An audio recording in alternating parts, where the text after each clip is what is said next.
하는 거를 전제로 합니다.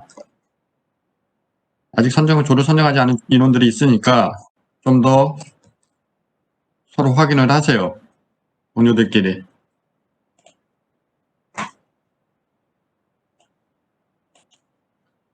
지금 무교일반 같은 경우는 1주차, 2주차 다 완료가 됐고요. 엊그제 내가 공지를 했죠. 3주차만 지금 남아 있습니다.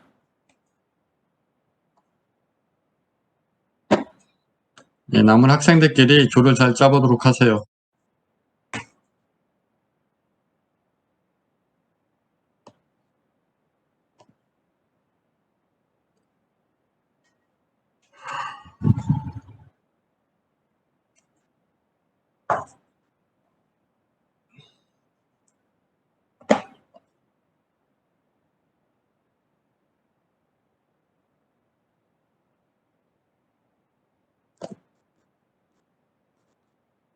바로 여러분들 마지막 주에 15주차에 기말고사를 볼 텐데, 문제는 문제 유형과 분량은 어느 정도 좀 정리를 하고 다시 한번 정식으로 공지를 하도록 할게요. 자, 출석 체크 확인하고 진도 나가도록 하겠습니다.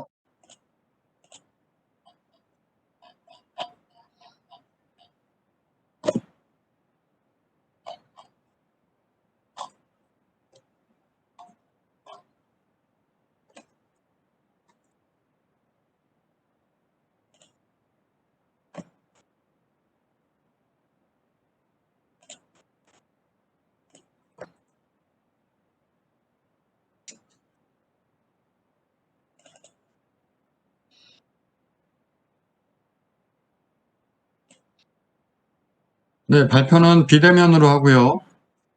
발표는 비대면으로 하고 우리가 3시간 안에 전체 발표가 다 끝나야 되기 때문에 대략 목요일반은 5개 조니까 약 30분 정도 예상이 됩니다.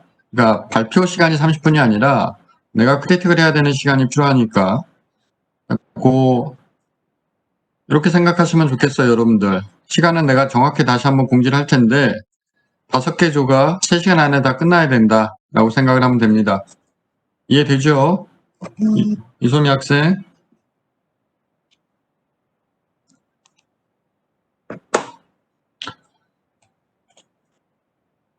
자, 그럼 수업을 진행할게요. 여러분들 우리 수업이 좀 늦어져서 계속 이렇게 여러분한테 좀 해줘야 될 얘기도 많고 해가지고 진도가 좀 늦어졌어요. 그래서 앞으로는 이제 내 강의가 약 4번 정도 강의 수업이 남아 있는데 조금 속도를 좀 내서 진행을 하도록 하겠습니다.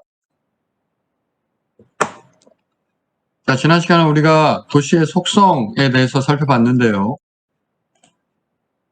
계속 살펴보고 있죠. 그래서 복합성이라든가 장소로서 의미를 가지고 있는 도시 어떻게 볼 것인가 얘기를 했었고, 군집체, 집합체에 대한 얘기를 했었죠.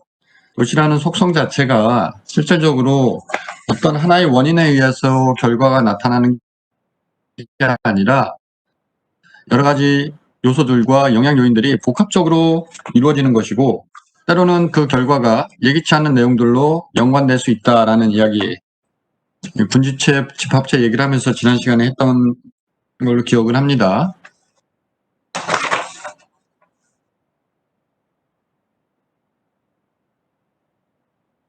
자, 그렇다면은 도시에서 건축의 내용을 어떻게 우리가 볼 것인가, 이제 그런 내용인데요.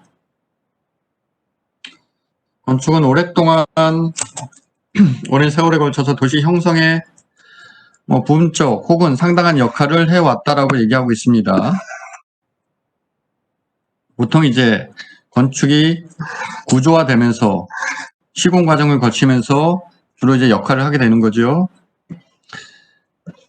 도시학에서 본 건축의 행위라고 되어 있는데 궁극적으로 이제 미적 표현이라든가 어떻게 보면은 도시공간 안에서 바람직한 환경을 창출하는 이제 그런 데 있어서의 역할을 한다라고 얘기를 하고 있습니다. 그런 부분들은 실질적으로 좋은 건축, 도시공간 안에서 건축의 역할을 제대로 하기 위해서 뭐 조절이라든가 규제, 이제 그런 부분들을, 그런 접근을 통해서 환경의 질서를 뭐 유도한다라고 얘기하고 있는 거죠.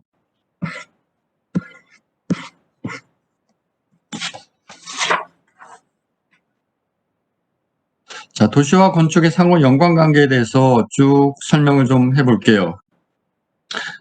첫 번째로는 자연 환경의 효과적인 어떤 뭐 피지컬한 컨트롤이라고 되어 있는데요. 효과적으로 이용하기 위한 건축의 역할 우리가 생각해 볼 수 있겠는데요.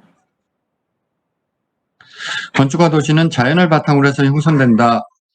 결국은 건조 행위를 한다라는 것 자체는 우리에게 주어진 자연 환경 안에서 어떻게 보면 그 지역의 장소에 적합한 건축 행위를 하는 것을 우리가 건축을 한다라고 이제 얘기를 하겠죠. 그리고 도시를 조성하는 개념이 될 것이고요.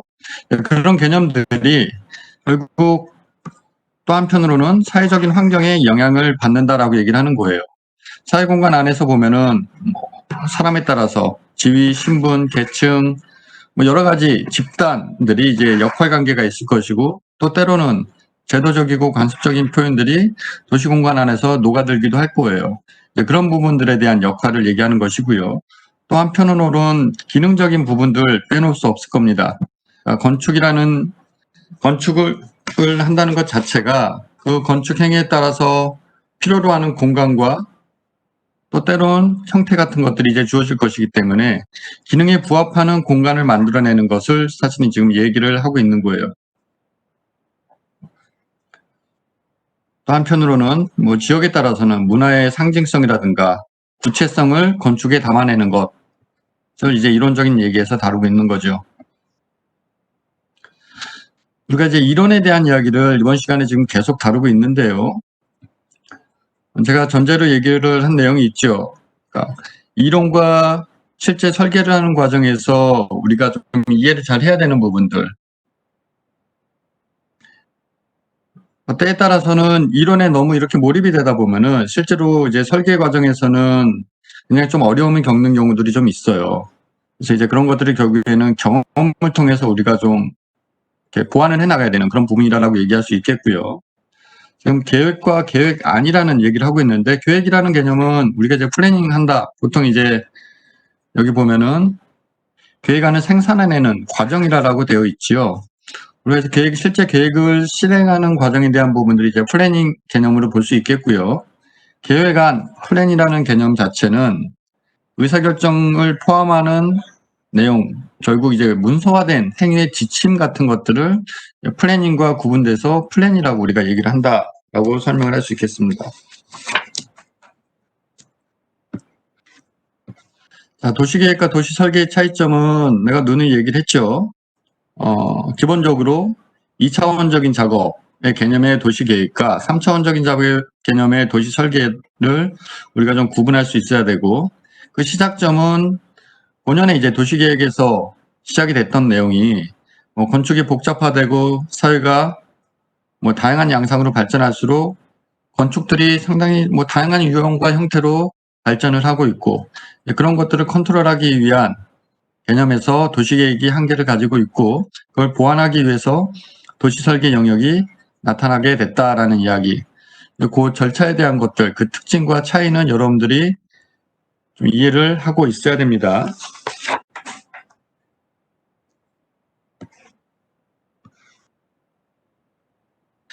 계획을 인간 행동을 지배하는 근본적인 어떤 인식의 관점에서 계획을 또 바라볼 수 있다라고 얘기하고 있고요. 어떻게 보면은 계획 자체는 우리가 생각하고 행동하고 하는 일단의 사고의 과정이다라고 볼 수 있겠고요. 그건 즉 인간의 활동이다라고 얘기하고 있습니다. 계획을 합리적 선택이라고 인식하는 관점도 우리가 좀 구분해서 좀 볼 수 있겠는데요. 어떤 논리성에 대해서 좀 더 포커스를 맞추고 있는 개념이다라고 보면 좋을 것 같고요. 계획과 합리성의 연계를 매우 중요시하는 개념이다라고 우리가 구분해서 사실 좀 볼 필요가 있습니다.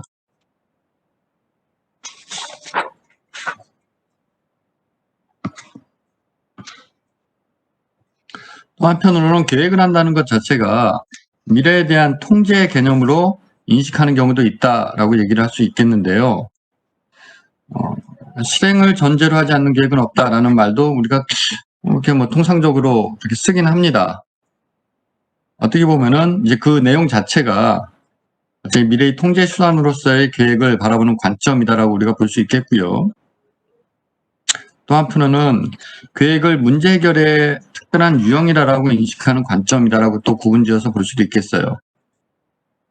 실제로 내가 계속 얘기하고 있지만 계획이라는 개념을 이론적으로 사실 이제 구분지어서 이렇게 설명을 하려고 하다 보니까 조금씩 유사한 부분도 있으면서도 약간의 차이점들을 가지고 이 개념을 설명하고 있는 거예요. 또 한편으로는 계획에 대한 실용주의적 관점. 실질적으로 우리가 그 실용주의라는 개념 자체를 거기서 내가 얘기한 적이 있었죠.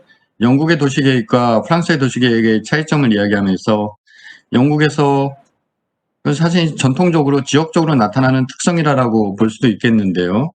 조금은 이념적이고 개념적인 것보다는 굉장히 좀 실질적이고 실용적인 관점에서 도시계획을 하는 그런 맥락과 사실은 우리가 연관지어서 볼 수 있겠습니다.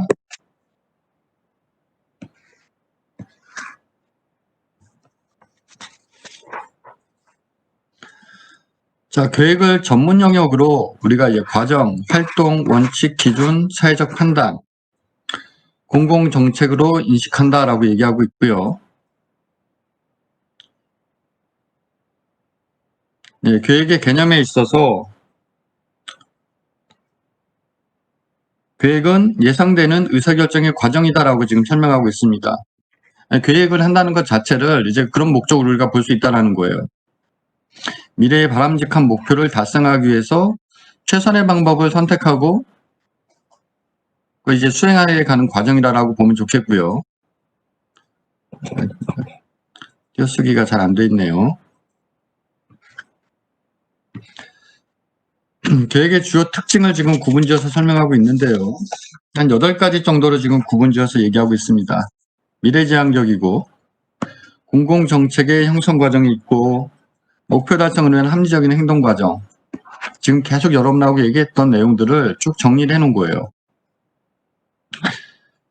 지식을 통해서 문제 해결 과정을 우리가 거치게 된다라고 보면 좋겠고 프로세스를 중요하게 생각한다라는 그런 개념과 연관이 되는 거죠. 변화에 대응하고 적응하고 적절한 대안의 환류. 사실은 이제 굉장히 중요한 얘기입니다. 미래지향적인 얘기라든가 우리가 궁극적으로는 이 부분을 위해서 사실은 계획을 하는 것이고 플래닝을 하는 것이죠. 그런 과정에서 항상 우리가 계획을 하는 데 있어서는 특히 이제 도시 영역에서 보면은 뭐 리스크라는 게 상당히 크게 들어가 있게 되는데요. 그런 것들을 최소화하기 위해서 적절한 대안 검토가 반드시 필요하다라는 거예요. 건축에서도 보면 여러분들 뭐 이렇게 경험이 있을 수도 있는데 몇 개 이제 대안들이 제시가 되고 그 대안들을 바탕으로 해서 최선의 안을 뭐 이렇게 도출하는 그런 개념들 도시계획에서도 그런 경우들이 사실은 훨씬 더 빈번하게 우리가 검토 과정을 거친다는 얘기입니다. 목표 달성이라는 개념 특히 이제 우리가 대표적으로 이제 도시기본계획 같은 것들이 예를 들 수 있겠는데요. 20년 동안 그 지역의 인구를 어느 정도까지 우리가 갈 것으로 예상을 하고 사실은 모든 계획들이 이루어지게 돼요. 도시에서 계획의 시작은 인구 설정을 어떻게 하느냐부터 사실은 시작한다라고 해도 과언이 아닙니다. 인구 설정을 바탕으로 해서 공간계획이 이루어지게 되고 조닝이 이루어지게 되고 인구 배분이 이루어지게 되는 거예요. 인구 배분에 따라서 각 존별로 영역의 밀도가 결정되게 되고 그 밀도에 따라서 주거지가 되면은 여러 가지 주거 타입들이 결정되는 거고 그렇게 이렇게 쭉 순차적으로 이제 풀어나가게 되는 건데요. 그러다 보니까 본질적으로 목표 달성을 위한 어떤 계획 접근이 기본이 될 수밖에 없고요. 그것들을 조금 더 합리적으로 표현하고자 하는 그런 접근들을 많이 하죠. 뭐 GIS라든가 통계적 분석 방법이라든가 실질적으로 도시 계획에서는 도시 계획을 집행하는 전문가의 어떻게 보면 주관적인 판단보다는 객관화된 데이터를 바탕으로 해서 지표를 뽑아내는 게 훨씬 더 중요한 의미를 갖는다는 얘기입니다. 하지만 계획이라는 게 우리가 경험해보지 않은 부분들에 대한 설정과 더불어서 어떤 여러 가지 고려 요소들이 들어가야 되기 때문에 분명히 한계를 가지고 있다는 거예요. 지식의 한계라든가 정보의 불확실성, 너무 우리가 쉽게 요즘도 많이 경험하고 있죠. 요즘같이 우리가 급변하는 시대에 가장 이렇게 어려움이 있는 부분입니다. 올해 같은 경우도 코로나19 같은 상황들을 사실은 예측한 사람이 누가 있었겠어요. 그러다 보니까 어떤 도시의 시스템 같은 것들이 굉장히 다 기존에 우리가 경험했던 것들과 다른 양상들로 나타나게 되고, 그러다 보니까 이제 사회적인 혼란도 계속해서 깊어가고 있는 거죠. 하지만 도시계획이라는 건, 도시라는 거는 그렇다는 거예요. 우리가 예측하지 못한 부분들이 언제든지 발생할 수 있다는 부분들, 시간과 비용의 한계성 분명히 가지고 있고요. 현실과 가치에 대한 갈등도 사실은 굉장히 크게 작동되는 게 일반적이에요. 본인이 가지고 있는 어떤 가치에 대한 부분들이 사실은 이제 현실적인 어떤 어려움으로 좀 그 가치의 비중이 좀 떨어지는 경우도 굉장히 많고요. 또 한편으로는 지식의 한계라고 되어 있는데 아까 얘기했듯이 그렇기 때문에 도시계획에서 또 중요한 게 경험 같은 것들을 결코 무시할 수 없다는 거예요. 그동안에 많은 경험들이 실제로 데이터가 축적돼서 그런 것들을 바탕으로 해서 우리가 이제 건축을 할 때도 데이터에 기반한 건축, 이제 그런 얘기도 이제 많이 우리가 강조를 합니다만, 특히 이제 도시 영역에서는 중요성이 더 크다라고 우리가 좀 이해할 필요가 있고요. 하지만 이제 계획의 문제도 이제 사실은 적지 않습니다. 지나치게 높은 목표 설정. 아까 얘기했지만 이제 대표적으로 도시 기본계획 같은 개념이에요. 우리가 다음 시간 정도에 다루게 될 것 같은데, 20년에 한 번씩 그 도시의 큰 방향을 설정하고 그 방향에 맞춰서 도시관리계획이라든가 실현계획이라든가 여러 가지 것들을 집행하게 되는데, 그 시작점이 되는 도시관리계획에서의 인구 설정의 목표가 굉장히 과하게 설정이 되어 한다라면은 실제로 계속 연속되는 그런 계획들이 실제로 실행 가능한 계획보다는 부풀려져 있을 가능성이 상당히 크다라는 거죠. 이제 그럼에도 불구하고 자꾸 이제 지자체에서 그렇게 하는 이유는 어떻게 보면은 그 인구를 가지고 보통 중앙 정부에서 집행되는 보조금이라든가 여러 가지 행정적인 지원, 이제 그런 부분들이 계속해서 연동이 돼 있기 때문에 사실은 이런 목표 설정에 대한 부분들이 지속적으로 이제 문제가 되고 있는 부분이고요. 자료의 신뢰성 같은 경우 충분히 이제 문제가 될 수 있죠. 예상치 못한 경제의 대내외적 변화, 우리가 지금 경험하고 있는 그런 부분이라고 우리가 보면 좋을 것 같고요. 구조적인 문제, 여전히 우리 사회도 많이 내재되어 있습니다. 아직도 많은 것들이 이제 변화하고 달라지고는 있지만 아직도 많이 남아 있다. 그리고 정치적 의지의 결여, 특히 이제 도시계획 같은 것들을 보면은 그 지역의 리더라고 하는 보통 이제 시장이라든가 기타 등등 그런 어떤 관료들 혹은 정치인들에 의해서 실질적으로 많은 것들이 부풀려져서 집행되기도 하고, 또 때로는 이렇게 권력이 너무 바뀌면서 기존에 있던 것들이 이렇게 백지화되는 그런 경우들이 실제로 우리 사회에서 많이 있어 왔죠. 이제 그런 내용들을 이야기하는 겁니다. 도시 계획에서는 실제로 그런 경험들을 굉장히 많이 경험하게 될 가능성이 큽니다. 혹시 여러분들도 이제 그런 쪽에 전문성을 가지고 일을 하게 된다라면. 계획의 구성 요소를 크게 주체가 누구인지, 그리고 지역은 어디인지, 실제로 목표는 무엇인지, 어느 정도 기간을 바탕으로 하고 있는지, 그리고 어떻게 그걸 할 것인지, 사실은 이제 그게 굉장히 중요하게 5가지로 구분해서 이야기하고 있다는 것이고요. 주체 차원에서 본다면은 결국 지역에 살고 있는 사람들이 만드는 것으로 주체는 자신이다라고 얘기를 하고 있는데요. 지금 이런 모습들, 그러나 중앙과 지방정부 지자체에서 주민을 대신해서 만들고 있다. 지금 사실 여러분들이 전국적으로 이루어지고 있는 도시 재생 사업이라든가 도시재생 관련된 업무들도 대부분 이렇게 진행이 아직도 많이 되고 있어요. 그러니까 주민들이 직접 의견을 내고 주민들의 의견을 바탕으로 해서 계획안이 만들어지고, 그게 아니라 개념은 그렇게 되어 있어요. 하지만 이제 그게 집행이 안 되고 참여도가 떨어지고, 실질적으로 그보다도 더 큰 문제는 주민들이 그러한 내용들을 발전시킬 수 있는 전문성이 없다 보니까 이제 전문가들이 보통 들어와서 그런 계획 내용들을 만들게 되고, 주민들은 조금 피동적으로 참여하는 정도의 그런 모습들을 사실 아직도 많이 볼 수 있는데요. 이제 기존에 우리가 경험하고 있는 도시계획들이 대부분 그렇게 되어 왔다라는 거예요. 그래서 결국 지난 시간에도 얘기 제가 했던 걸로 기억합니다만, 주민들이 참여하는 거에 대한 가장 그래도 많이 변한 것들이 주민들의 뭐 내용에 공람을 한다던가, 계획 내용을 대해서, 혹은 뭐 공청회를 한다던가, 이제 그런 것들이 실제로 지금까지 그래도 좀 일반화되어 있는 그런 모습이다라고 보면 좋을 것 같은데요. 그렇게 해서 또 참여하는 분들이 이야기하는 내용은 또 극히 제한적이에요. 여전히 주민 참여는 굉장히 어려운 입장에 있다라고 우리가 이야기하면 좋을 것 같고요.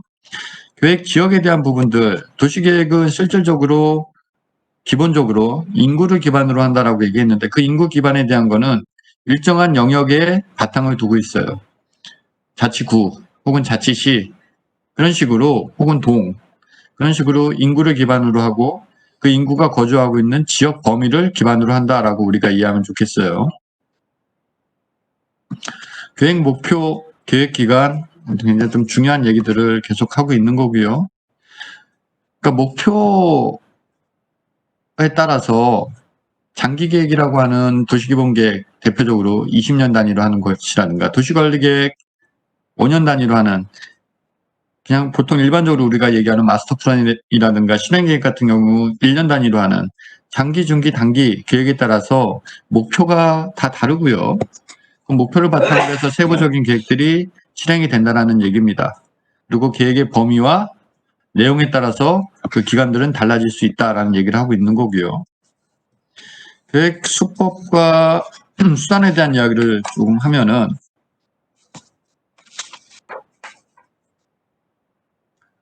지역 내의 다양한 행동 주체 활동을 제한하는 방법으로서 이제 계획 수법이라고 한다라면은, 유도, 규제, 보호, 기본적으로 이 세 가지 개념에서 우리가 접근할 수 있다라는 얘기를 하고 있습니다. 사회간접시설의 재구성이라던가 사회경제체제의 어떤 제도를 변경시키는 것, 두 가지 방법을 또 우리가 생각해 볼 수 있겠고, 구체적으로 들어가면은 이제 이런 것들이에요. 인센티브 같은 이제 보조금을 지원해주는 방법들이 있을 것이고요. 혹은 교육, 지도로서 사회 습성을 바꾸는 방법이 있을 거예요. 어떻게 보면은 실질적으로 지금 도시재생에서도 이와 같은 행위들이 계속 이루어지고 있는데, 실제적으로 예산 집행을 통해서 뭔가 공간과 환경이 바뀌는 것들에 대비해서 이 교육 지도를 통해서 사회 습성을 바꾸는 것, 이걸 이제 우리가 요즘 많이 쓰는 용어로는 주민 역량 강화라는 용어 같은 개념으로 이제 많이 쓰고 있는데, 들어가는 예산 대비 실질적으로 바뀌고 변화되는 것들은 사실 굉장히 오랜 시간이 필요로 한다라는 내용 정도는 우리가 이해를 하고 있으면 좋겠습니다. 그래서 보통 요새 그 도시재생 사업 같은 경우를 보면은 물리적인 환경 개선, 그리고 주민 역량 강화, 크게는 이렇게 두 가지로 구분돼 가지고 집행이 되고 있어요. 아까 얘기했듯이 물리적인 환경 개선이라고 하면은 실제로 거주하고 있는 지역에 대한 뭐 거주 환경, 집이라든가 뭐 지역 내에 소방도로를 내준다든가 이런 식의 환경 개선을, 일단은 환경 개선을 전체적으로 얘기하는 것이고요. 주민의 역량 강화 부분은 실질적으로 그런 환경, 바뀌고 변화된 환경을 실질적으로 주민들이 잘 어떻게 보면 가꾸어 나가고, 기존에 사실은 지역일수록 그런 경우들이 굉장히 많은데요. 공공의 의지에서 생활해야 되는 그런 환경들, 그게 아니라 주민들 스스로 경제적 자립을 할 수 있는 그런 부분들을 쭉 끌어올려 주고자 하는 노력으로 이제 하는 내용이다라고 보면 좋을 것 같아요. 사실은 현장에서는 굉장히 어려움이 있는 부분이기도 합니다.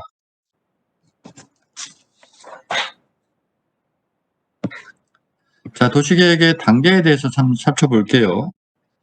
대상 선정이 되게 되면은 문제를 진단하게 되죠. 그러니까 왜 그 지역에 대한 문제, 그래야지 그 지역에 대한 문제를 바탕으로 해서 목표가 설정되고 그걸 집행하는 과정에서 예측 가능한 다양한성을 우리가 또 이제 검토를 하게 되는 겁니다. 앞에서도 얘기했지만 그 예측 가능한 내용을 바탕으로 해서 계획을 이렇게 쭉 풀어가는데 한 가지 계획이 아니라 대안이 반드시 필요하다라는 거예요. 여러 가지 리스크들을 고려해서 적합한 대안들을 검토하고 그것들이 타당한지에 대한 타당성을 또한 검토하게 됩니다. 그 바탕으로 해서 평가와 기본안을 작성하게 되고요. 세부적인 계획을 수립하게 되는데요. 이 세부적인 계획은 실질적으로 계획의 구체성을 담보를 하고 있어요. 그러니까 계획이 여러분들 이제 나중에 현장 가서 이제 경험해 보면은 계획안들에 대한 내용들은 우리나라에서 무수하게 많이 쏟아져 나오고 있어요. 서울뿐만 아니라 지역에서도 무수하게 많이 쏟아져 나오는데 그 계획 내용들을 보면은 상당한 차이를 가지고 있다는 거예요. 그 계획이 실제로 집행되는 데 역할을 하고 도움이 되려면은 계획의 구체성을 담보를 하고 있어야 된다라는 얘기를 지금 하고 있는 거고요. 그래야지 실제로 그 계획안을 바탕으로 해서 다음 스텝으로 가기 위한 어떤 준비가 될 수 있다라는 얘기를 하는 겁니다. 그리고 계획이 집행이 되고 나면 항상 사후평가가 필요하다는 거예요. 그 무수히 많이 집행되는 그런 계획안들이 실질적으로 평가가 이루어지지 않는 경우도 굉장히 많은데요. 사업평가를 제대로 하고 평가에 맞춰서 평가를 바탕으로 해서 어떤 문제점들을 차후에 발생시키지 않게 하기 위한 조금은 이런 식의 일련의 과정들이 이상적일 수도 있다라고 생각이 들겠지만 가능한 이런 내용들을 쭉 순차적으로 풀어가는 습관을 들이는 게 실제로 중요하다는 얘기입니다. 그리고 이후에 이제 피드백 과정을 거쳐야 되겠죠. 자, 아까 얘기했듯이 도시기본계획을 필두로 하는 여러 가지 중앙정부 혹은 지자체에서 집행되는 계획안들에 대한 특징을 좀 얘기하고 있는데요. 기간별로 보면은 장기계획, 중기계획, 단기계획으로 구분할 수 있고요. 대표적으로 장기계획으로 도시기본계획, 국토계획이 해당된다. 20년에 한 번씩 계획을 하는 내용입니다. 물론 이제 도시기본계획이라는 게 20년에 한 번 딱 계획하고 끝나는 게 아니라 필요에 따라서는 도시기본계획, 수정계획이라는 거를 또 이제 만들게 돼요. 보통 이제 몇 번씩 만들죠. 20년 상간에 보면은. 여러 가지 환경들이 변하기 때문에 그런 과정들이 반드시 필요하다라고 이제 볼 수 있겠고요. 여러분들도 관심 있게 보는 학생들은 예를 들어서 서울시 도시기본계획 2030 도시기본계획 했는데 그 뒤에 이제 수정계획이라고 그렇게 제목 붙여져 있는 거를 본 학생이 있을 수도 있습니다. 그리고 이제 중간 단위의 계획이라고 한다면은 도시계획, 재정비 계획 같은 것들이 이제 포함이 되고요. 경제사회 발전 계획 같은 것들이 이에 해당된다. 그리고 단기 계획으로는 기본 및 실시 계획들이 보통 1년 단위. 그리고 이제 마스터 플랜 같은 것들을 보통 1년 이내의 계획으로 보통 우리가 하고 있죠. 근데 우리가 보통 이제 통상적으로 마스터 플랜 이야기를 하는데요. 마스터 플랜은 실질적으로 이게 법정 계획이 아니에요. 우리가 여러분들 마스터 플랜이라는 얘기 종종 쓰는지 모르겠지만 나 같은 경우는 굉장히 잘 쓰는데 법정 계획이 아니다 보니까 실질적으로 강제하는 내용들을 담기 굉장히 어렵고요. 마스터 플랜을 짜더라도 아까 얘기했듯이 그 기관, 그 지역의 리더가 바뀌게 되면은 이제 그런 계획들이 이렇게 완전히 바뀌게 되는 그런 경우들이 실제로 굉장히 많이 있죠. 공간별로는 국가계획, 지역계획, 지방계획으로 이제 구분 지을 수 있고요. 큰 스케일에서 작은 스케일로 가는 거죠. 대상별로는 물리적이고 경제적이고 사회적인 계획을 구분 지어서 볼 수 있다라고 얘기하고 있습니다. 자, 도시설계의 개념. 도시설계라는 용어를 이제 본격적으로 쓰고 있는데요. 넓은 의미, 좁은 의미로 구분하고 있습니다만 실질적으로 일단은 물리적인 환경을 만들어내는 것. 그런데 이제 그게 의도적으로 혹은 비의도적으로 만들어진 어떤 행위를 다 포함하는 거예요. 이제 건축 행위라고 우리가 지금 구체적으로 얘기할 수 있겠고요. 그 외에 도시의 물리적인 질을 향상시키기 위한 계획, 지구단위 계획이라든가 건축 심의 같은 것들이 도시설계 영역에 또 들어가는 내용이다라고 보면 좋을 것 같고요. 도시설계라는 영역 자체는 기성화된 도시의 형태뿐만 아니라 물리적인 구조를 다루는 것뿐만 아니라 사회, 정치, 경제적 요구와 유용한 자원들에 대한 어떤 적인 내용들까지 다루는 게 사실은 도시설계 영역이다라고 우리가 이해를 하면 좋겠어요.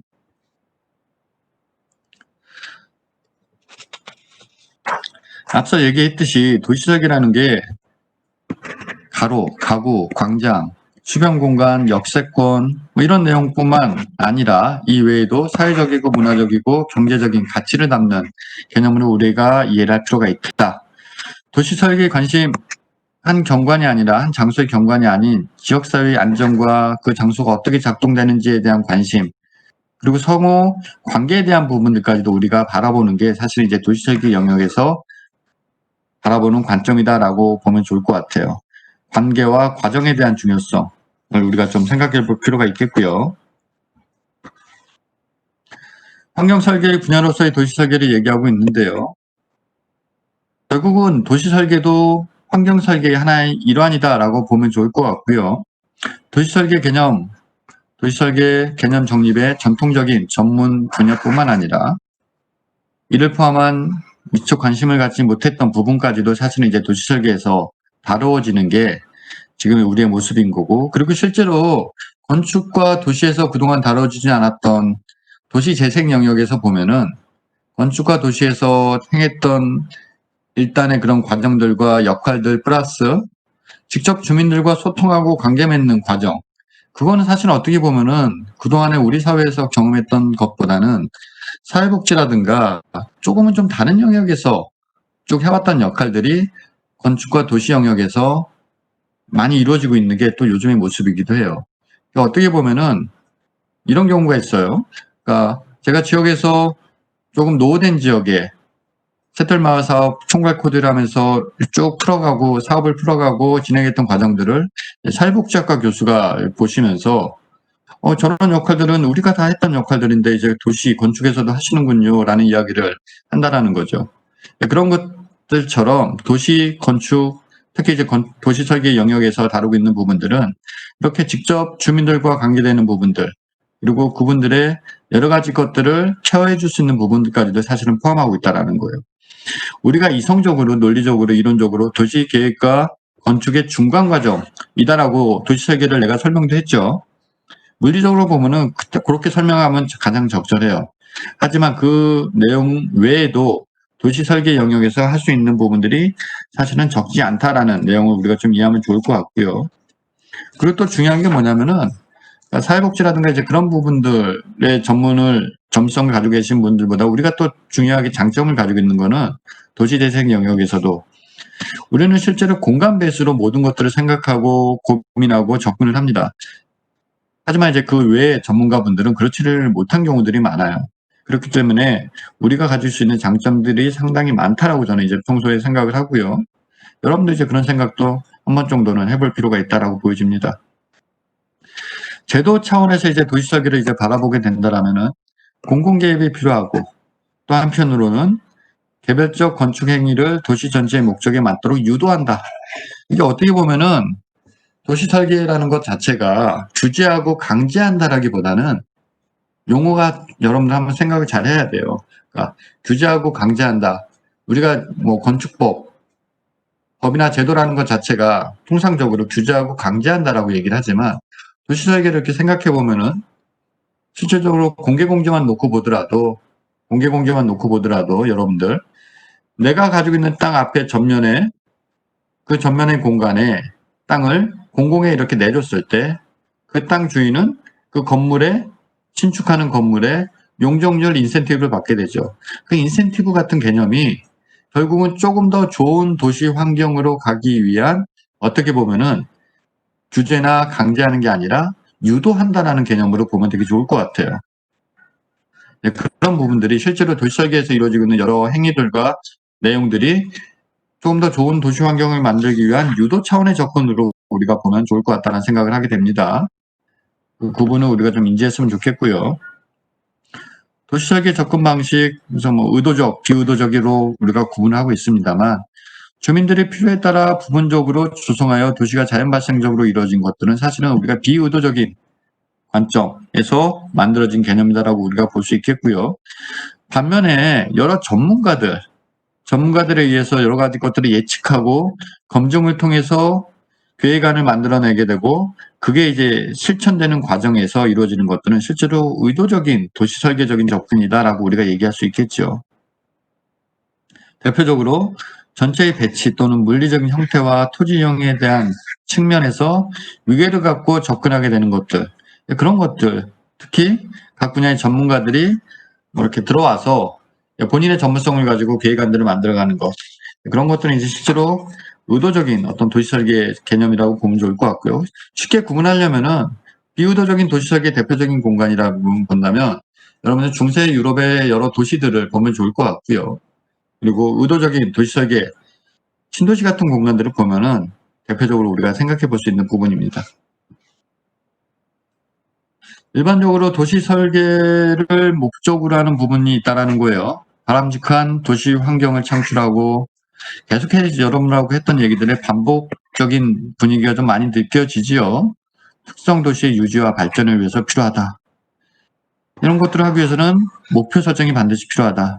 그리고 결과가 뒤따르게 되는데 그 결과에 따라서 고유 도시의 특성이 부여되기도 하고 또 때로는 도시 문제가 해결되기도 하고 도시 형태가 합리적으로 제어되기도 하고 다양한 도시민의 물리적인 환경 안에서 다양한 도시민의 공간을 이용하는 활동이 유발된다라고 우리가 볼 수 있겠습니다. 다 도시설계의 필요성을 계속 얘기하고 있습니다. 여러 가지 도시 공간 안에서 인간적인 스케일과 관련해서 시시각적인 경험을 유발하게 한다던가 시민들의 공동이익과 관련해서 이용의 접근성을 높여준다던가 여러 가지 도시개발의 제어수단으로서 도시설계가 쓰인다. 대표적으로 뭐 지구단위 계획 같은 것들이 개발 계획 같은 것들이 실제로 거기에 해당된다라고 보면 좋을 것 같고요. 그런 내용들이 실제로 계획의 일관성 같은 것들을 유지하는데 또 필요한 거예요. 어떻게 보면은 도시개발 같은 것들을 하다 보면은 이게 우리 건축 프로젝트하고는 달라서 그냥 뭐 10년, 20년씩 가는 경우도 되게 많아요. 제가 이제 마지막 설계하고 온 마곡지구 같은 경우도 거의 10년 이상 사실은 진행이 된 프로젝트였는데 그러다 보면 어때요, 여러분들? 시장님이 바뀔 수도 있고 여러 가지 그 정책에 관여하는 관계자들이 바뀔 수 있다라는 거예요. 그런 것들을 방지하기 위해서 사실은 절차가 필요한 거고 제도가 필요한 거거든요.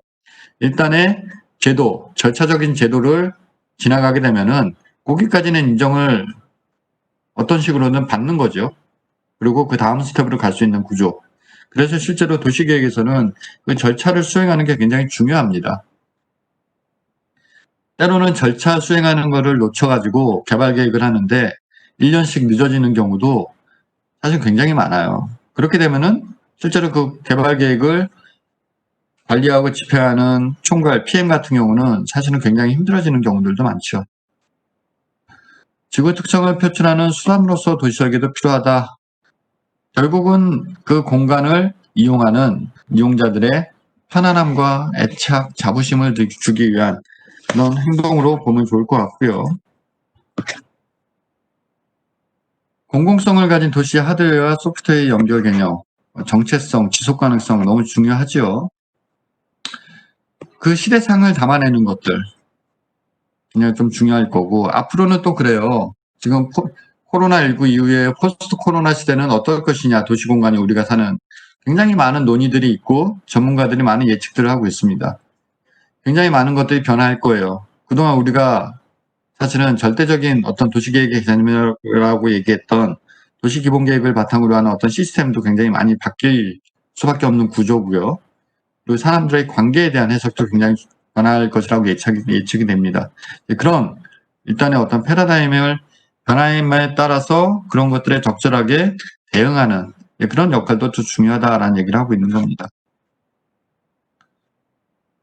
도시설계라는 것은 건물과 건물 사이 혹은 그 주변을 계획하는 것이고 도시공간을 사람들이 편안하고 행복하게 느낄 수 있게끔 계획하는 것이고 도시 패턴을 계획하는 것이다.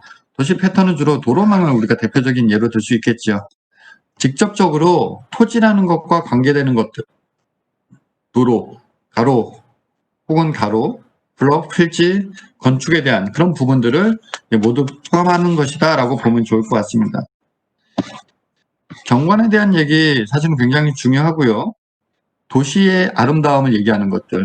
그러니까 우리가 건축에서는 건축 미학이라고 우리가 표현하는 부분이 실제로 도시 미학이라는 표현보다는 우리는 도시에서는 도시 경관이라는 표현으로 쓰고요. 그게 가로를 대상으로 할 때는 가로 경관, 저녁의 어떤 모습을 얘기할 때는 뭐 야광 경관, 색채에 대한 이야기를 할 때는 색채 경관이라는 개념으로 경관이라는 용어를 써서 실제로 우리가 표현한다라고 보면 좋을 것 같고요.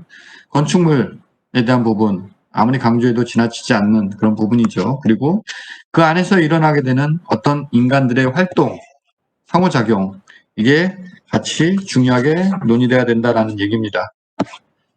실질적으로 도시설계 대상별 구성 요소를 보면은 건물 주변 공간이라든가 도시 공간, 도시 패턴, 경관, 건축적 요소를 구분지어서 볼 수 있겠고요. 세부적으로는 여러분들 한번 읽어보세요. 여러분들 강의 자료를 조금 크게 만들어서 올려드렸으니까 여러분들 좀 봐도 크게 뭐 이해하는데 어려움이 없을 겁니다. 도시설계 제어 요소라고 얘기하고 있는데요. 공공시설에 대한 설계 요소적인 측면에서 바라본다면은 기반시설, 생활 편익시설 이런 것들이 면적과 위치와 배치 방법에 따라서 달라질 수 있다는 것, 용도, 용적률, 건폐율, 이건 이제 건물과 대지의 관계되는 설계 요소들이겠죠.